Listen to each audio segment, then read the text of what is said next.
Started. So hello everybody, welcome to today's IEP Live Learn Lunch. As I mentioned, this is the 46th Live Learn Lunch in this series now, so we've got off to an amazing start in 2021. Thank you very much for spending your time with us today. We're really excited to have Becki joining us from the Learn2 group, and she's going to be talking to us about mental health in the workplace, whether that workplace is the office or for some of us at home as things are at the moment. So with no further ado, I'm going to pass you over to Becki, who's going to take us through today's session. Thank you, Becki, over to you. Good. Say morning then, I nearly failed at the first hurdle. Good afternoon, everybody. I'm just starting to share my screen now, and no doubt we are all very aware of screens and zooming, so this is no different. So yes, my name's Becki from the Learn2 group, and it is a pleasure to be here today. I'm one of the newer members, hopefully you'll see my point as well. So this is what we're looking at today. There is definitely no elephant in the room. We are all so very, very, very aware of COVID, and we're all very aware of how either us or people around us have been absolutely frazzled at some points, and possibly throughout it all, to be quite honest. The very fact that we've got lockdowns with names on them, 1.0, 2.0, 3.0, says a lot really, doesn't it? So let's have a little look and see if we can get some kind of grounding on it, and then hopefully by the end of the session we are going to have a little bit more awareness about how we can look after our own well-being, those people around us in our workplaces and in our communities and our homes, and then also for our businesses as well, because like it or not, we need to come out of this at the other side with a business and an organisation that is fit for purpose, that can actually go on to help and provide services for other people. So this is where we're up to today. So I would like to shadow a guess that probably all of us that are on here today are in the left-hand side of the column, where we are quite confident that we believe that mental health is all of those things. And it may well be that we have heard in the media, around the community, whatever it may be, we might have heard people saying or thinking aloud the things that are in the isn't column. And it's not uncommon whatsoever. What is really important to know is that actually when somebody is living with things like depression or something that's diagnosed, it is an illness, exactly the same as the flu. Now, my partner has been diagnosed with depression for a number of years, and in the last 9 months, I've only actually seen him experiencing they are so absolutely noticeable from when he is simply feeling fed up or down or stressed out with work. And the thing that sort of keeps him going and me going is the fact that it will pass, and that it is an illness, and he hasn't chosen to have it, and it's not going to be something that just lingers forever. And he also has medication that's going to help him as well. So once you get a bit of a grounding of what mental health and mental health illnesses is, I really do think it does help people to actually cope with it day to day. So you may have heard of this word stigma before, particularly related to mental health. And I absolutely really quite like the word, because I think it's one of those that kind of says what it is, sort of thing. So stigma, I think of as like that putty that you throw on the glass, and then it sort of slimes down the glass. And I like it because I kind of have that image of that's what stigma is. Somebody will say something, but it's that slimy residue that stays on the glass that is what stigma is. So when somebody is talking about somebody, when somebody has positive or negative words about somebody. So if we were doing this kind of workshop style, I would give you a competition right now. So if you're thinking of doing any kind of mental health workshops within your own organisation, feel free to use this kind of thing. And I would give you, say, for example, 1 minute to write down as many positive ways you can to describe somebody who's experiencing mental health illness or challenges. And it would be things that are socially acceptable, such as somebody's living with something, somebody's really struggling at the moment, somebody could do some extra support with somebody. And then I'd give you a minute, and I'd ask you to think of all the negative things you can think of, the judgmental things, the non-acceptable things that might be used to describe somebody who is living with mental health conditions. And these could be really nasty words and names that you hear, for example, in the playground, so out and about, on media, whatever it may be. And what I would like to bet, once we'd actually compared those two things, is that you have a huge, easy, long list of negative words, and actually there's a lot smaller amount of positive words. Because if you think of this as an example, it kind of highlights it. If you were to say that somebody is getting treatment for cancer, which is obviously horrendous, I'd like you to describe that in a really bad and nasty way about a person. We don't do it, do we? However, if it's about mental health, you will find people do it very, very easily.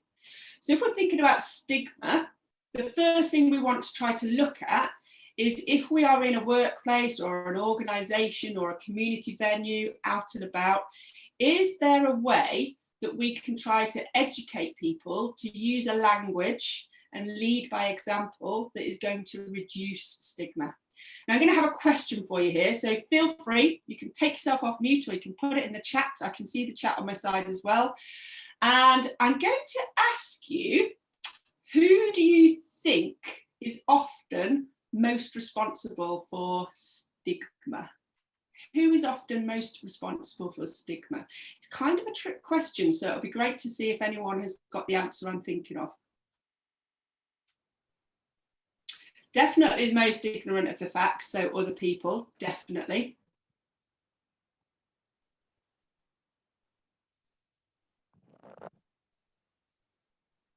So those that aren't educated, any other ideas? Jill has said often this suffering can feel, those suffering can feel that it is themselves. And think, yeah, Pamela said ourselves, and Neil has said individuals, but also the media. Yeah, and I think you've hit the nail on the head there. Now I can see my video sims keeps popping out, so hopefully you can still hear me even when that pops out. Yes, hopefully you can. So I think you've hit the nail on the head there when you say individuals. Very, very often we are responsible for a lot of stigma. So yes, we do have social stigma that's out there, but we do also have self-stigma as well. Now, please don't answer this question in the chat, but does my nose look really big? Don't answer. But you will probably agree with me that actually we can look at any part of our body or part of our personality and we can say, oh, I'd really like to change this if I could do. But this is the way we are, aren't we? So we are, it's just built into us, I think, isn't it? That we are sometimes the ones that are stigmatizing ourselves. So if you're looking to try to change stigma, it might be a lot about educating, like somebody said there in the chat, but also supporting them to realise that actually they are completely normal in what they're experiencing, and that actually many health illnesses are fully recoverable. Not all of them, granted, but many are fully recoverable, and often they are actually treatable as well to make them so their day-to-day living is much, much better. Thank you, by the way, for your contributions in the chat. They're really good. You may or may not have come across something called the mental health continuum before.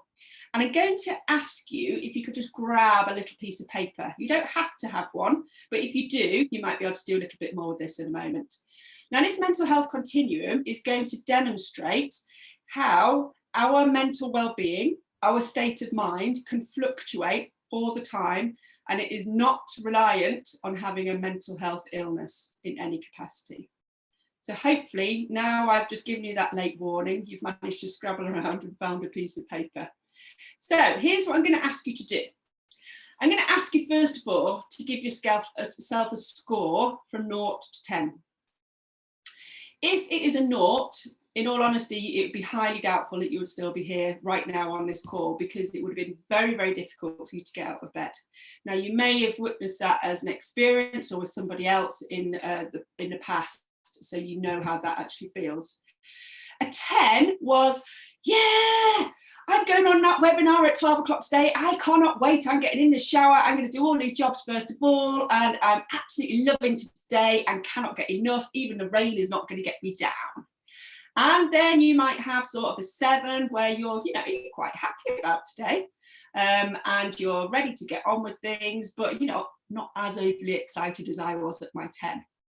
A 4, yeah, you got out of bed, you kind of went through the grind and you probably thought, this is another day, here we go. And then tomorrow will be another one, a bit sort of Groundhog Day. So just give yourself a bit of a score there.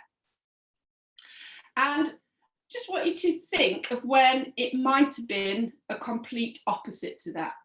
So if we were all together, I might sort of ask for some feedback, but I don't want to put any of you on the spot. You're welcome to put in there if you want to in the chat, just for our own sort of interest. But I'm not going to actually ask any of you. Have a think of when it was the absolute opposite. And was it just down to day-to-day things? Because I'd like to suggest that you can feel, oh my God, I really just want to stay in bed today, for no other reason than you're just fed up.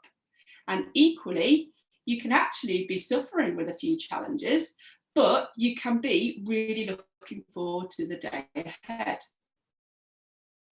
Yeah, fantastic. Thank you for your honesty there, Eni. Has been an 8 and has been a 2. So you can feel, when it's going to be at the extremes. Now, here's my little challenge for you to do. I've got all of these different scenarios on my screen here, and I'm going to ask you just to, on that scale of 0 to 10, label each of these. It's however you interpret it, there's no rule to it. So if you think that the person living with epilepsy is struggling, then they can have a lower number. But if you think they're actually fine as they are, they can have a higher number. So it's purely down to your subjective interpretation. There's no right or wrong answers. But what I'm going to ask you to do is just put them on a continuum of 0 to 10. So I'm going to put them back on here, and I'm just going to leave you with it for 30 seconds. If you want any extra guidance, then feel free to come off mute and I can give you a little bit more.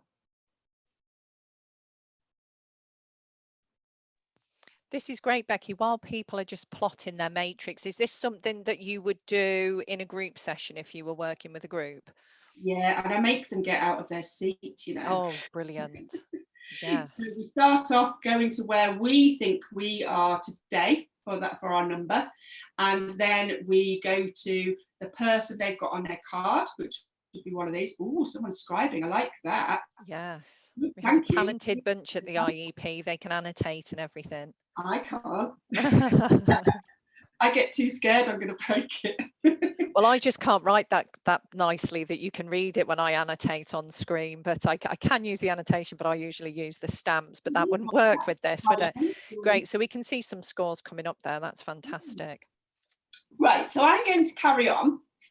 And what you'll be able to see, so don't worry if these numbers stay on there when I move to a different slide, that's absolutely fine. But what I'm going to ask you to do now is take it one step further. And what I'd like you to do is draw an arrow so that you're sending everything that is a diagnosed mental health illness to the left-hand side where that tick is. And then anything that is not a diagnosed mental health illness, over, you know what, I need to do it in mirror order, don't I? Over to the right-hand side where the cross is on the diagram. So just go down. If it's a diagnosed mental health illness, do it over to the left. Not diagnosed, over to the right. And I'm going to reveal mine. Remember, it's completely subjective, so it's not down to anyone being right or wrong, but this is what I've got. I don't know if it's going to be similar to yours or not. Now, you might notice there I put divorce at the top and the bottom. You can definitely decide, depend on which side you're on there, can't it? But what I'm hoping that this shows you is that, I don't know if you can remember the mental health continuum, but I'm going to show you it again in a moment. Somebody who's feeling fantastic as a score of 10 can be feeling it, whether they have got a diagnosed mental health illness or not a diagnosed mental health illness. Somebody that is living with schizophrenia or PTSD could be on medication, could be getting support, and could be having a fantastic day-to-day living, just like I would say myself, in a good form of health at the moment, just like myself. I've got somebody with bulimia maybe at the middle. Now, whilst they're not going on public courses and there's not food in public places and things, maybe they're feeling better than on another day where they're surrounded by opportunities to be reminding of what they're actually dealing with. Suicide is most likely to be at the very bottom of the continuum, and somebody in a crisis from psychosis also as well. So I've got PTSD on both to sort of demonstrate that. But if we look on the other side, I've got epilepsy in the middle. Some people might not have had any kind of seizures or effects for potentially, sort of 3 years or something. And the one that says broken there, is it a broken leg? Well, actually, that could be real struggle. Might not be so bad where we're not driving around so much, but then equally it could be something in a way. And if you've ever had a sort of crippling pain like arthritis, that can be absolutely devastating day to day. So what I'm hoping that you'll be able to see from this is that actually that continuum can move the whole time. So if somebody is feeling absolutely lousy, really struggling to get out of bed, it might just be some support that they need. They don't need a referral to a mental health specialist. They literally just need somebody, just like my mug says, to ask them if they're okay. And we'll move on to it a little later when we say, well, are you really okay? Because that's often asking the second question is usually when someone says, oh, okay, they're actually serious about asking me. They actually really do want to know. So what we want, ideally, is everybody to be in this top half of the continuum. So they want to have a good day-to-day living where any choices that they make, they are able to carry them out. That's where I personally think mental wellness lies. If I want to go to shops, I can. If I want to do work, I can. If I want to stay in bed, I can. But it's because of the choices I've made, not because something else has taken over inside my mind. Just give you a little pause to see if there's any questions at that point. Fantastic, thank you. Now, to add to the aspects that we've just seen on a mental health continuum, we've also all got our very own stress container. Now, sometimes you might hear this called a stress bucket or something like that. So the stress container can actually affect us just as much as mental illness and things that crop up on a day-to-day basis. Because I've got my own little container here, my metaphorical one. I know you're sharing the screen, so you might not necessarily see my video as well, but literally it's just a big container that can have some liquid in it, and it's got a tap on it and it's got a lid on it. So with my container, what I can do is let the stresses in at the top. They all just kind of go in there. Now, if we were on a course where we're all together, I would have a selection of different sized stresses, and I would ask you to choose how many represent that are in your life at the moment. So you might say 3 medium, 2 small and a big. You might say 3 big, 2 medium, 1 small, however it may be. And what will happen is that we will start to fill up this container. And what we'll see between us is that actually everybody has got a whole different amount of stresses and also different sized stresses as well. And if we were to actually ask people what their stresses were, some people would probably say, oh, well, for me, that's a small stress, but for someone else, it might be a big stress. So it also shows that these types of stresses have a different impact on everybody. Now, metaphorically speaking, I've got my stresses in here. The question is, how do they come out of there? Because if they don't come out, they are going to overflow. And when it overflows, lots of different things happen. So at the moment, I have got an ulcer right on the back of my tonsil because last week I overdid it because I was on a course and also trying to do a business full time, etc., etc., etc. So I know that I'm run down from that. Also, don't laugh too much at this, but I get a heat rash on my 4th left toe. But you know what? If I listen to my body when that happens and that happens, then I can do something about it. Other people might start to clean. They might put everything in order. Some people might get ratty. Some people might want to sort of avoid people. We all have our different ways. So when we're trying to get rid of them, we ideally want to do it in a healthy way, because if it's either going to explode so the lid comes off, but what would be lovely is if we actually let the stresses out via this tap here. So just like the picture on here, we need to know what kind of things are actually going to release the stresses in our container. Now, there are no golden rules for what actually works for getting stresses out of the container. If you do kind of Googling, you will find lots of different things. This one is quite a nice kind of summary of things, I would say, for in there. But what works for one individual and maintaining a function and a flowing stress bucket isn't necessarily going to work for some others. And sometimes as well, what's worked at one point in time won't work next time. And like in the chat there, those that are homeschooling, you've probably found that, haven't you? What works as a bribe on one day hasn't necessarily worked as a bribe on the other day. That can be really quite frustrating. So there's probably just two things that I would encourage you to keep at the forefront of your mind. The first one is that our energies and our anxieties are best spent only on the aspects that we have got ability to control.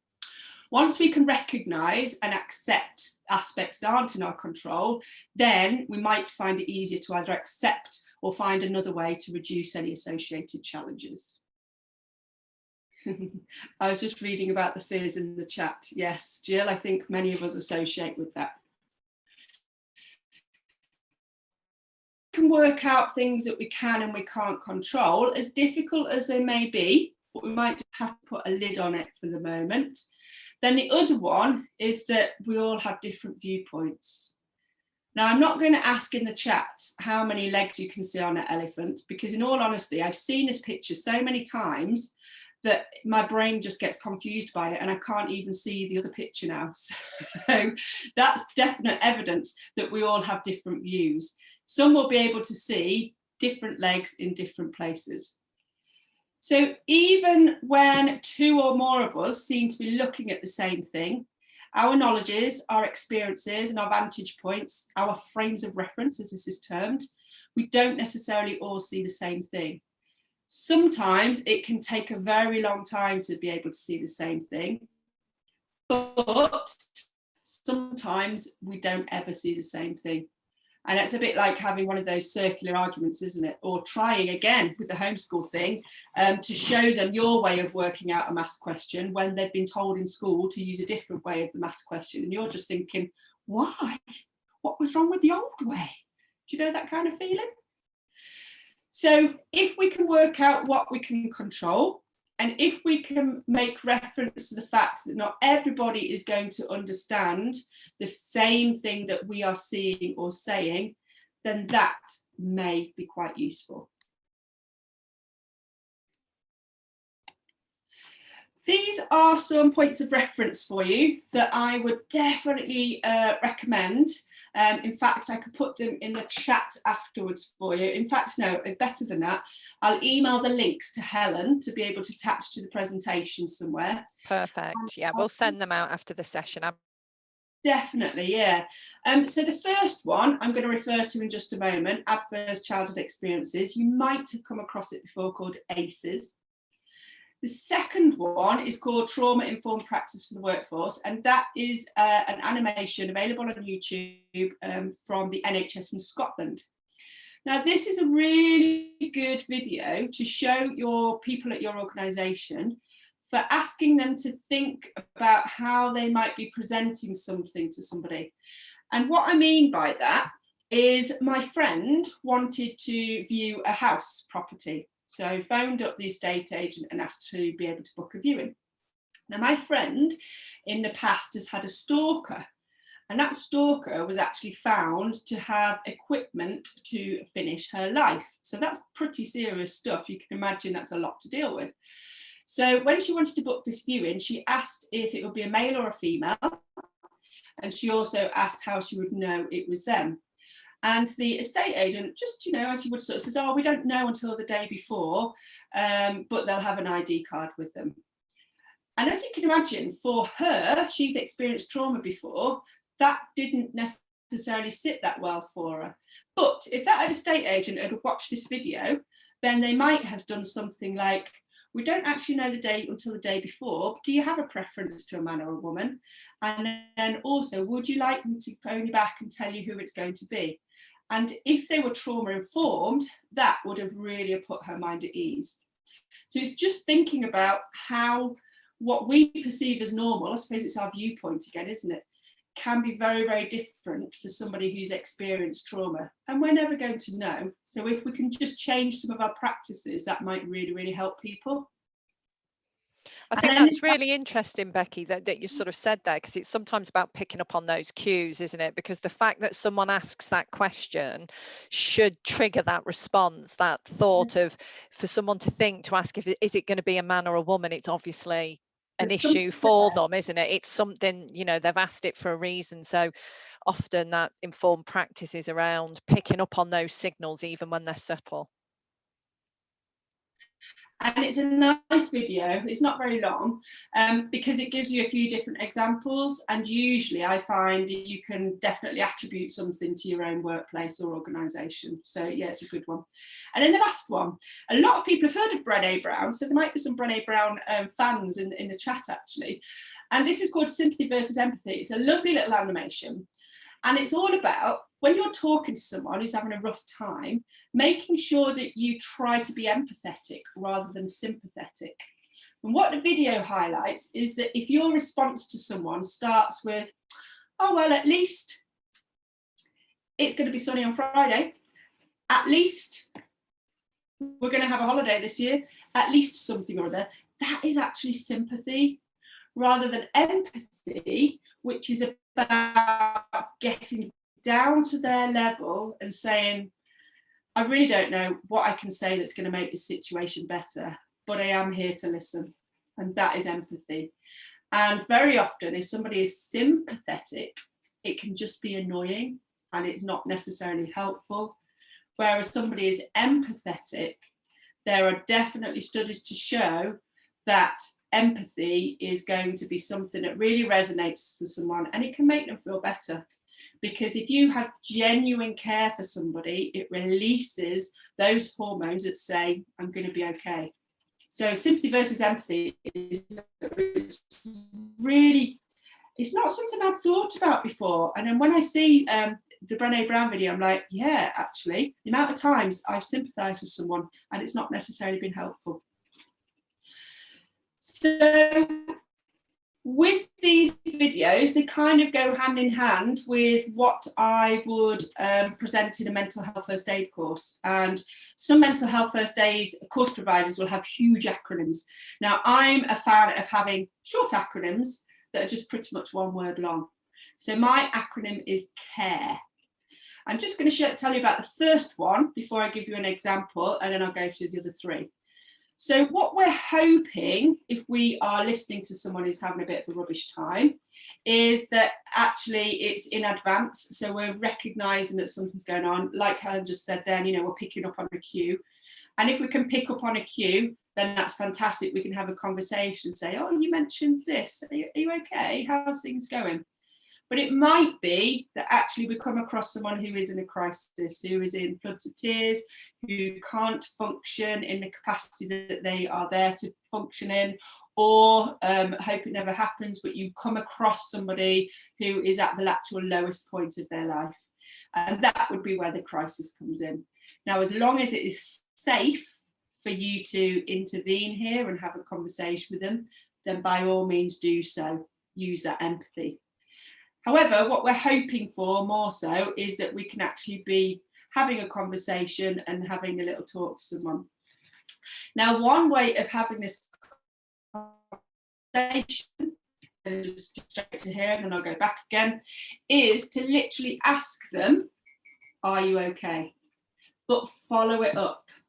Are you really okay? Now, hopefully this video, this is my favourite advert from Time to Change. Hopefully this will play directly. If not, I can do it from the internet. So let's have a look.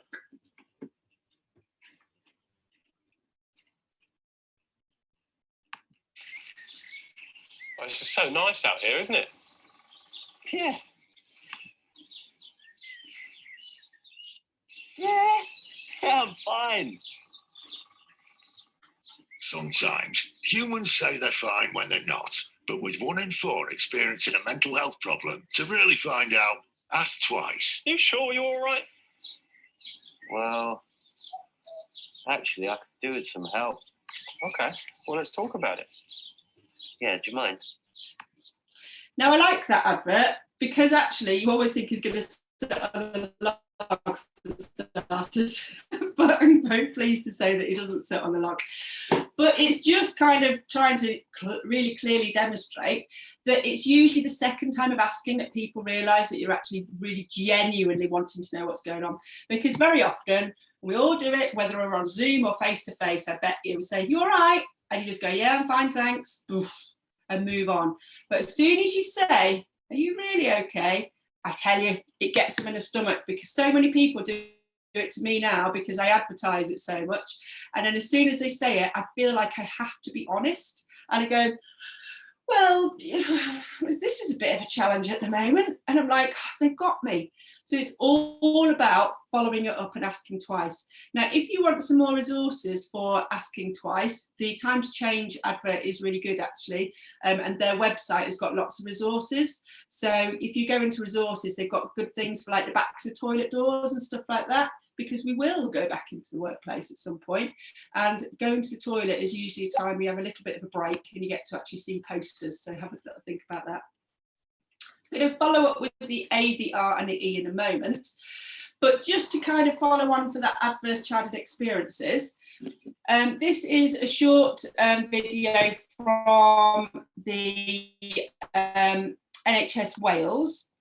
And it's been found that people that have ACEs, which is what it's short for, have been associated with a range of poorer health and social outcomes in adulthood. And then that in turn increases the risks. So the more ACEs a person has, the more of these that are on the screen might actually happen as well. And I quite like to show this video in workplaces or organisations when they think that there's a bit of stigma around, and they go, "Well, mental health is nothing to do with me. Why would I have a mental health illness? I'm not a freak, I'm not this." But actually, if they go, "Oh, you know what? I did have this ACE when I was smaller. I did experience this. Maybe that's why I've got it." And it kind of gives a bit of an explanation or a reason possibly. And that might make them feel a little bit more comfortable with the fact that maybe they are experiencing some kind of decrease in their health, possibly. Also, now I want to take this with a pinch of salt, because it's according to research, these are people who may be more prone to developing mental health illnesses. However, said that, somebody cannot have any of these things associated to them and they can develop mental ill health. So yes, there are things that are increased risk factors. However, it also doesn't mean that anybody that's experienced these things is going to develop mental ill health. So I'm not really a fan of kind of advertising this too much, but it is good for you to be aware that there are things that might actually affect them. I'm just reading in the chat here. I work with a young person with mental illness and a person doesn't like the questions, "Are you okay? How are you?" as this makes them feel negative if they are feeling good in themselves. So we decided on where you at, as this works for the individual. And I tell you what, this is all about you communicating with somebody how they want to be communicated with. Because if you went to that young person and you sat at a desk opposite them and said, "I called you in to ask you how you are," who's going to talk to you? But if you get on so well with someone that you can just be having a bit of banter and say, "So how are things going?" Brilliant.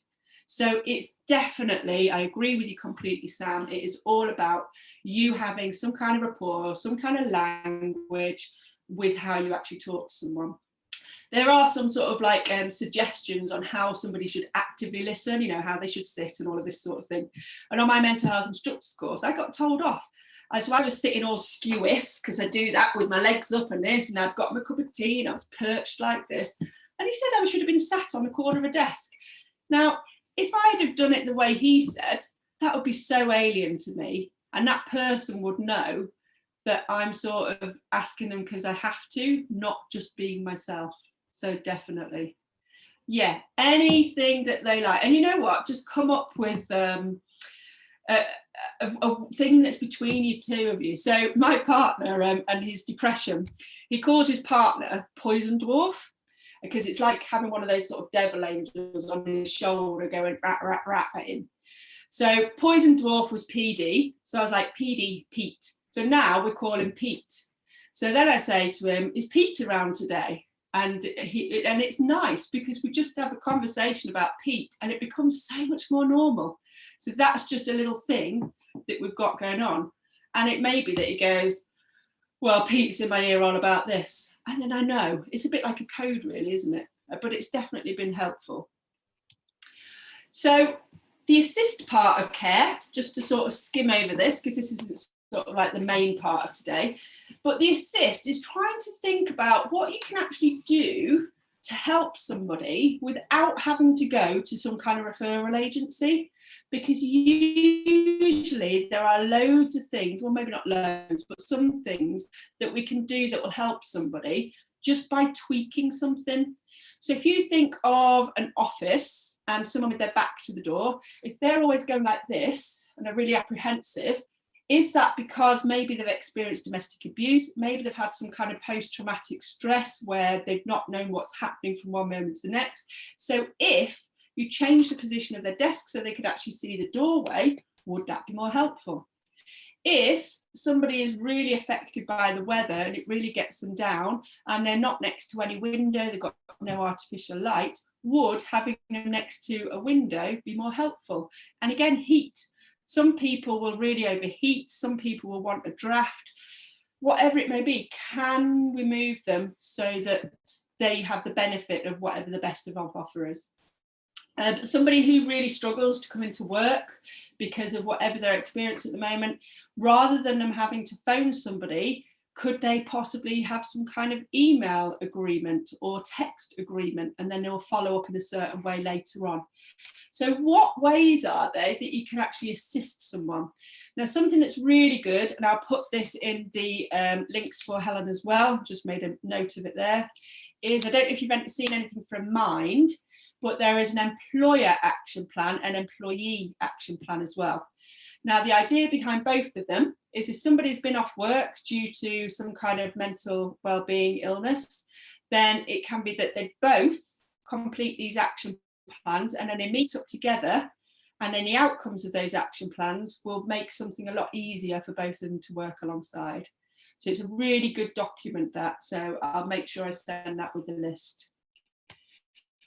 The referral part is, as it says, if somebody would benefit from some extra professional support, I would suggest that referral services are very often geographical. This is for if you want some kind of online group sessions or face-to-face when that's available again and that sort of thing. Of course, face-to-face sessions are available in the lockdown rules, but it's just whether they're actually capacity for it or not. One number that I always give out, or details, is for Samaritans, because I do think that it's very easy to remember, easy to find. They're on email, text, phone, you can write to them as well, chat as well, and they're not going to change, whereas sometimes a referral service will change as funding has changed or something like that.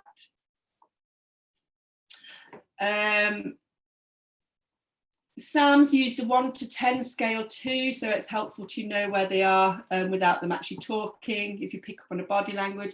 Now, Sam also alluded to working with young people, so sometimes you could just have like a scale of, you know, you you put this post-it note on this number, or it could be that you just drop something in a sealed box or something if they're struggling, or you can think of different ways to sort of engage and ask people. I've got a 1 to 10 scale type thing that I do with my young people, so if anyone ever wanted that, my email address will be at the end as well. Yes, as well, Ma, you can use them if somebody doesn't have mental health issues, to monitor staff wellbeing and stress indicators. And again, I've got a staff wellbeing or team wellbeing sheet that I do on a termly basis, because I work in education kind of terms, if you like. And that was actually brought about through NUT guidelines when it was called the NUT. Again, if anybody wants that, then just make a note to email them at the end, because it won't be relevant for everybody. The encourage is just about checking in with people to say, how's that going? But be careful. Don't have all the weight on your shoulders. What I don't want you to do is go away and go, I need to check back in with this person, this person, this person, because you just end up with everything on here. So yes, do go in and encourage and check up on them. However, make sure that you look after yourself as well. But it is obviously really nice to say, how did it go with that conversation we're going to go with? Did you do anything on that app that you were using, like Calm Harm or whatever it may be? And there is actually something in the referral section. There's an app called Hub of Hope, and that is very often localised. So if you know of an organisation that does provide support for people and they're not on the Hub of Hope app, then just get them to get registered. It's dead easy and dead quick to do. But then that will hopefully find you a network of services within the local area that the person's in.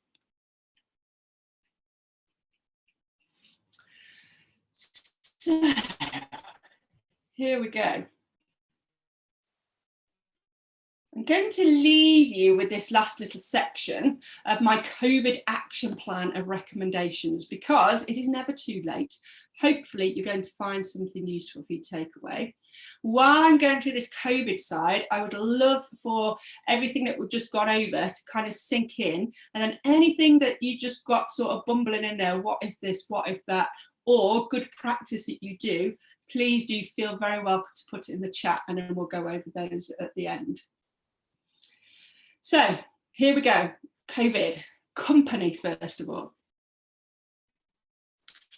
So surround yourself with positive people. So surround yourself with company who are solution finders, and make sure that you reciprocate, so you are also solution finding as well.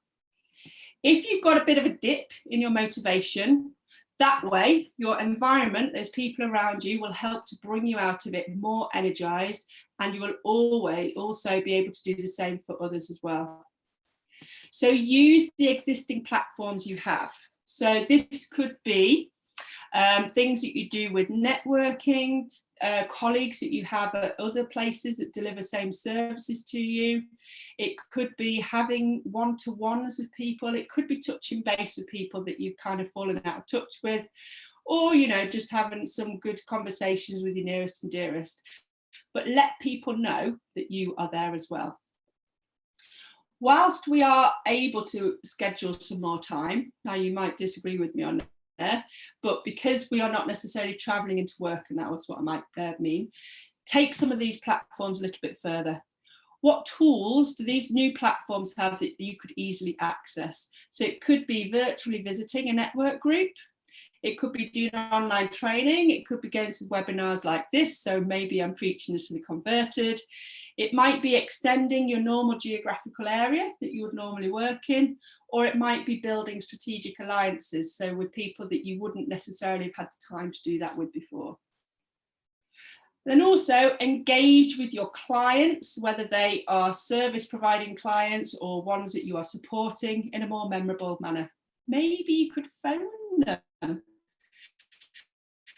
I had a phone meeting this morning at 8:30, and I emailed him to say, let me know where you want to meet, and I was expecting a video call, and he phoned me. And I said, oh, that is so nice, just to have a phone call. I don't have to sit in front of a screen. So yeah, try phoning them. Check how people are, And also if they need something as well, maybe they'll tell you if you do actually ask them. Let them know that there may be ways that you can help them. And it may even be that it's something not really related to what you'd normally be talking to them about. Let them know you want to continue to work with them, but more importantly, to support them wherever you can. Opportunity. Take a look around you. What do people need, or what buying or other behaviours and trends are they currently exhibiting? So if you're trying to gain more business, this would be relevant. And if you're trying to support more people, this has a slightly different but same part to play as well. So how can you tailor your offer to meet the demands? So prime example there, it took me until this third lockdown to put all of my training online as well as face-to-face. Yes, I have taken a long time to listen to my advice, but I really just want to be teaching face-to-face. But I've given up and I've said, you know what, this is where things are right now. So therefore, all of my courses I will do in both ways. So I have to do this because that's what my customers will want to do. So can you go online? Can you provide an alternative offer, an affordable offer? Can you meet a need? Provide a welcomed luxury, as long as you're doing it safely and responsibly, because people will thank you for that, they really will. If our world was returned to the old school 2019, usual business tomorrow, would whatever you're offering be up and running? But more importantly, would your current and prospective clients know about it, where it is and how to access it? So if you can be all ready for whatever this new future brings, you are going to be ahead of the rest of the game. So it's a kind of a chance now to be quite excited, because this is the last lockdown, isn't it? I hope everybody's nodding right now, because I am. This is the last one. When we come out of these, things will build up and we will be in our new phase. And this is where we're going to go to thrive from there. So be ready for that.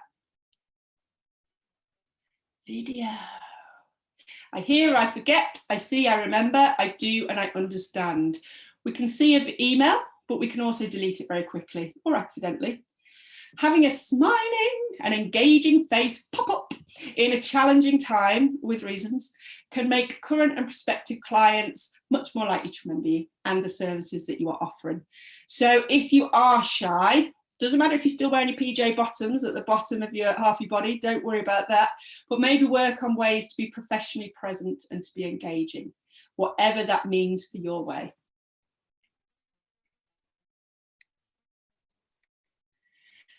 At the end of the day, you built and run a business, or you joined an organisation that you believe in to keep your lifestyle in the way that you're accustomed to. So remember this as you present your offers throughout challenging trading times. If you offer something for free, people will take it. And if you offer something for free and they want it for a fee and they want it, they will pay for it. Now, I work a lot in education, and I can tell you, if a school wants something, they will pay. But if they're not too sure, they'll say, oh, we haven't got the budget, every single time. So just think, if they want your service, they will pay. So you've got to really, the challenge there really is making them want your service, I guess. You have got every right to exchange your skills, your knowledge and your experience for value that will enable to ensure that your well-being remains positive, and you can continue to do it as long as you want to. So it's okay to get money when things are tough. You have to have your survival too. But people ultimately do buy from people. So when optimum health and lifestyles are resumed, people remember those that were available and supporting when the times were most challenging. There's not likely to be a back to normal after COVID. A new normal will emerge over time.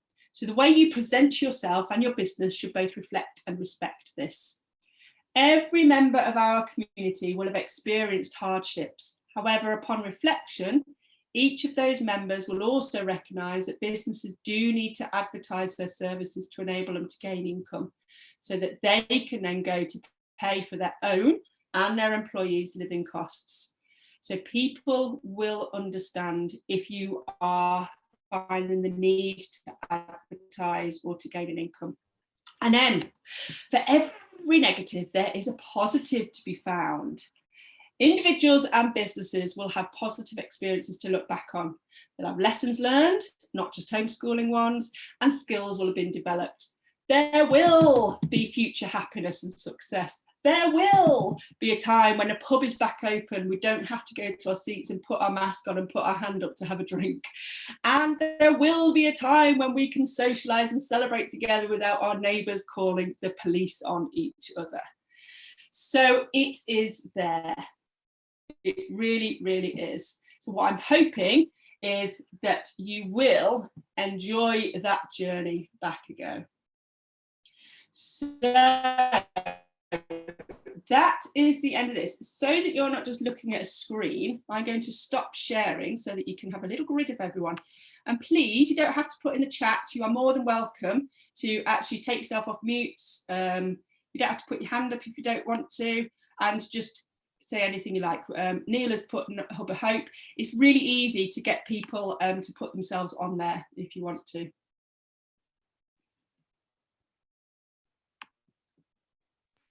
They've all gone shy. I don't believe they're shy. Okay, I'm not shy. It's just nice to see faces. Yeah. I work obviously with vulnerable people, and so I hear a lot of there is no hope, there is no hope. So obviously I always try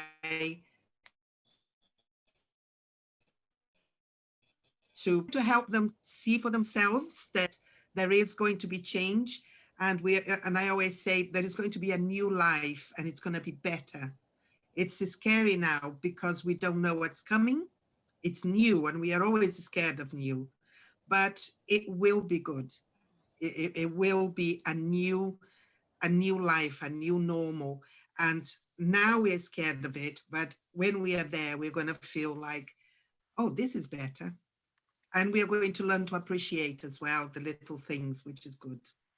I did actually predict back in, I think it was kind of like September, October, I predicted that early February would be when we were feeling at our worst because of the dark days, short days, etc. And my prediction is that Easter, we are just all going to be floating high. Yeah. Yeah. Because I'm so hoping that Easter weekend, restrictions are taken off. I don't recommend anyone travels anywhere, and I tell you now, I'll start getting your beer in for that Easter weekend because everywhere will be sold out. so I'm going for Easter. That's what I'm hoping for. Yeah, me too. I'm with you. Easter has been my aim. Yes, definitely. Thank you for that, Eni. Really useful. You're welcome. And thank you. We all need to. So we all need to get our fizz, don't we, ahead of Jill, who's going to be making sure she empties her stress container with her fizz or her gym fizzes, maybe, if she's lucky. Would anyone else like to unmute and ask a question or make a comment to Becki? You know what? You can tell it's warmer today because I've got a heater on in here. And look how pink my cheeks are. Usually I'm sat like this. 11 degrees today. Okay, Kaz is going to make a comment now. So over to you, Kaz. Thank you. Hi, Becki. My sincere apologies. I'm afraid I was stuck in a partners meeting and I suddenly looked down and saw it was 19 minutes past and I'd missed the beginnings. So that was a bit of a bummer for me because what I saw was so fab and I've taken down copious notes and stuff. But I work with 15 to 17-year-old at-risk NEET or who are already NEET. Yeah, and we're looking at, we do the 1 to 10. How are you feeling? How are you about travel? Your mental health, mental welfare. It's a good way of getting a non-verbal reaction, so that's a good thing as well. I'm always keen to be able to show them a video if it's possible in these remote situations. We can, for our most vulnerable, speak to them one-to-one. So I love some of the ideas and how you emphasised about asking that second question, are you all right? Experienced that yesterday with my line manager, actually. She was very tearful after a meeting. There's too many questions were going at her when I know she's working incredibly hard. She's new to her position. And I sent her text just to say how I thought she was working, how I'm finding her a great asset to the team, and what she has achieved so far. And yeah, it's interesting. Her perspective and our perspective, or mine, was very different to how that team meeting went.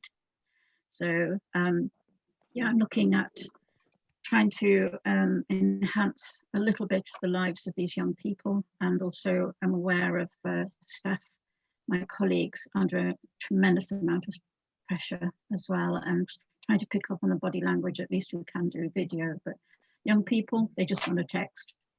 Oh, Very difficult. Yeah. If anybody else people, I'd be more than happy to share my sort of 0 to 10 wellbeing thing, and just, you know, drop me an email so I know that you're quite interested. And Fantastic. for things, I do put quite a lot of things on LinkedIn and Facebook. So if you go to me on LinkedIn, I'm the only one in the UK, don't you know, Becki Coombe. So just look at me on there, look at my posts, and you'll normally see things like, there's a very good one by Joe about suicide. It's only a short one. So that you come across things, but it's so easy to come across things in a way, isn't it? Okay, and that's a really interesting point. And Kaz, yeah, really sorry that you missed the start, but these things happen. But the good news is, Kaz, we record all of these sessions and we will be sharing this later via our YouTube channel. So for those of you who aren't already subscribed, if you go to the YouTube channel and hit subscribe, you'll get notifications because we put everything on the YouTube channel. But you will also receive, as soon as I've uploaded it, you will receive a personal notification in your email inbox, along with the links that Becky's going to share with me after the session. So all of that will come to you. So but I would encourage you, do subscribe, because we have lots of really good stuff on there, and you'll find other resources as well. And hopefully, you know, maybe we can tempt Becki back for another session. I think that would be really good. I'm just aware of the time, and I promised Becki I would free her from 1 o'clock so she can get back to her busy schedule. Does anyone else have any question that they would like to ask at the moment? We've had some comments, Becki. Claire has said that she's found today's session really helpful, and it was really great to hear you being so positive and talking about the return to normal, which feels very, very reassuring, and thinking about using it as lessons learned for things to move forward for us. So that's great. Jane's saying she's really enjoyed the session too, and looking forward to Easter now. Yes, maybe we can get you back at Easter and we can do something really upbeat and positive. We can have an Easter catch up. I can see some smiles at that suggestion, Becki, so I may have to force you to come back at Easter now and we'll all get together. Any other hands just before we finish? No, I think everyone's happy with that. So thank you again. Neil's saying he's definitely going to be using this info for his February focus workshop. Pamela's saying great session and she's going away feeling positive, as is Jill. So there will be some fizz down south, she says, because she's up in Scotland. Yeah, good to know, Jill, that I don't need to rush out just yet and pick up my fizz ready for Easter. Thank you so much, Becki. Thank you everyone for who has attended. We've got some more great sessions coming up in the IEP Live Learn Lunch over the coming weeks. Next week, we do have a 10 things guide on employability technology in the current market from Aptem. So do join us for that. And I will be sending an updated schedule of events for the coming week. So please look forward to receiving that as well. So thank you absolutely everyone. Have a great, it does feel positive. Can I just interrupt and remind everybody that White Calm, virtual White Calm Wellbeing are offering all sorts of different aspects of wellbeing to support people's mental health. So if members haven't come across that yet, they should go onto the IEP website, because I know it's on there somewhere, and Rebecca was offering a deal to members of the IEP, and it's a really comprehensive virtual platform that's offering interactive sessions, a lot of fitness and nutrition and sleep and anxiety and stress and all that stuff to help our own well-being. Okay, that's great. So for those of you who have the YouTube channel, you will find we've had a couple of sessions with White Calm and it's accessible on there, and absolutely Teresa is right. You can look on the member site, and if you do a search for White Calm there on there also, and Becky's details are also on there as well, coming from one of the corporate affiliate partners. So thank you for that, Teresa. So with that, I'm going to go back to homeschool, more positive and ready to deliver an uplifting, positive PSHE session this afternoon. I hope you guys are all smiling with everything you do for the rest of the day, and I look forward to seeing you on another session. Thank you so much for joining us, guys. Thank you. Bye-bye. I can see lots of waves. Thank you. Bye-bye.